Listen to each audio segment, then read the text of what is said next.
নমস্কার বন্ধুরা, ঈশানের চ্যানেল কেমনে তোমাদের সবাইকে স্বাগত জানাই। পশ্চিমবঙ্গ সমগ্র শিক্ষা মিশনের তরফ থেকে 5ই জুন থেকে 12ই জুন অবধি বিদ্যালয়ে যে সমস্ত কর্মসূচি পালনের কথা বলা হয়েছিল, আজকে ছিল তার চতুর্থ দিন।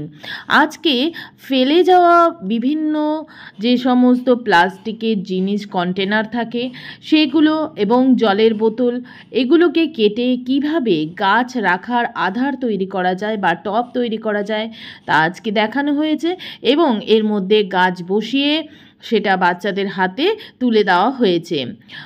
সমগ্র কর্মসূচিটা সমস্ত টিচারদের সহযোগিতায় সম্পূর্ণ রূপ লাভ করেছে। আসুন দেখে নিই তারই কিছু ঝলক। আশা করি ভিডিওটি আপনাদের ভালো লাগবে। যদি ভালো লাগে অবশ্যই লাইক, শেয়ার ও কমেন্ট করবেন এবং নতুন যে বন্ধুরা আমার চ্যানেলটিকে এখনও সাবস্ক্রাইব করেনি তাদের কাছে অনুরোধ রইল সাবস্ক্রাইব করে নেওয়ার। আজকের মতো এখানেই বিদায় নিচ্ছি, টাটা।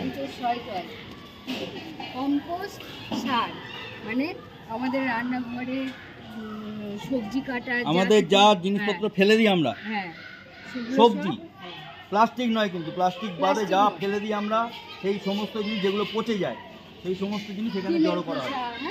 জড়ো করে কী করা হবে, এটা পচে গেলে এগুলো সার তৈরি হবে। সার থেকে গাছেরা আবার তাদের খাবার পাবে। বুঝেছো? এই যেখানে দেখছো এত গাছগুলো ভালো